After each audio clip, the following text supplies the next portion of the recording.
Bonjour, aujourd'hui pour cette semaine à l'atelier du jardin, nous allons vous expliquer le bon choix de vos végétaux pour arborer autour de la maison, vos petits jardins, vos terrasses. Voilà. Donc pour commencer, on va parler un petit peu des plantes de haies, donc qui vont se décliner en plusieurs gammes, donc principalement le persistant pour fermer, occulter, suivant les endroits.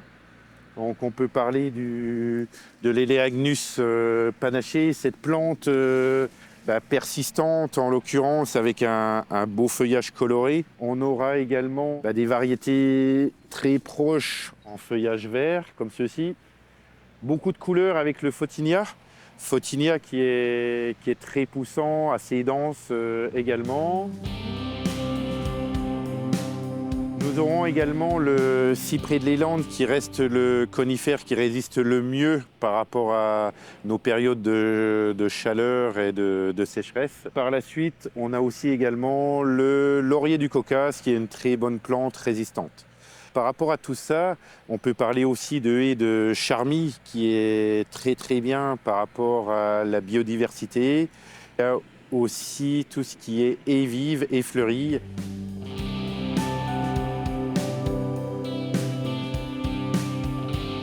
Donc après la partie haies, nous allons parler un petit peu des plantes de terre de bruyère. Donc là, la chose à faire vraiment attention, c'est la nature du sol.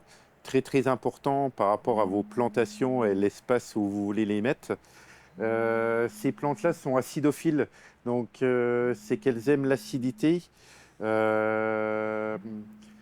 L'acidité est donc une terre qu'on dit terre de bruyère. Donc, suivant nos plantes de terre de bruyère, suivant les plantes que vous allez choisir, entre le rhododendron, les azalées, des bruyères et les érables japonais, il y aura l'exposition par rapport à l'ensoleillement qui est très important. On va essayer de respecter un maximum d'ombre pour tout ce qui est rhododendron. Les érables japonais, ça sera, on va dire, mi-ombre.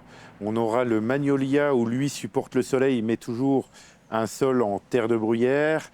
On a également les hortensias, les calmias et plein d'autres petites plantes.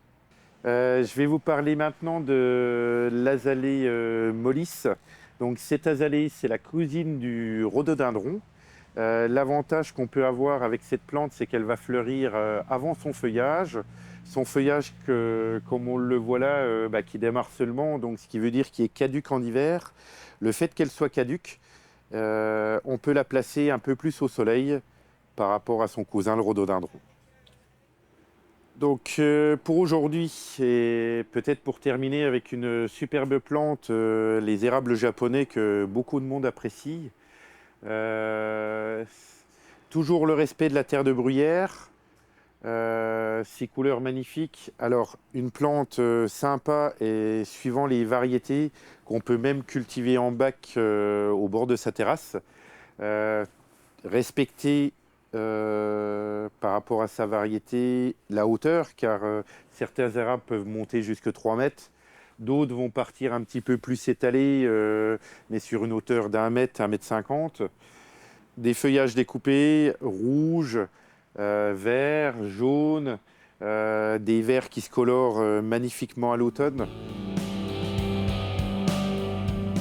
Donc pour aujourd'hui, je dirais un petit peu en conclusion, n'hésitez pas à demander conseil à des professionnels, à savoir par rapport au tour de votre jardin, la nature du sol, l'exposition, l'espacement, la hauteur des arbres à taille adulte, toutes les choses importantes à respecter. En parallèle à ça, il y aura les petites rocailles, les petites vivaces, les conifères à ne pas oublier dans votre jardin. Et je vous souhaite tout simplement une bonne journée et à la semaine prochaine pour le prochain atelier du jardin.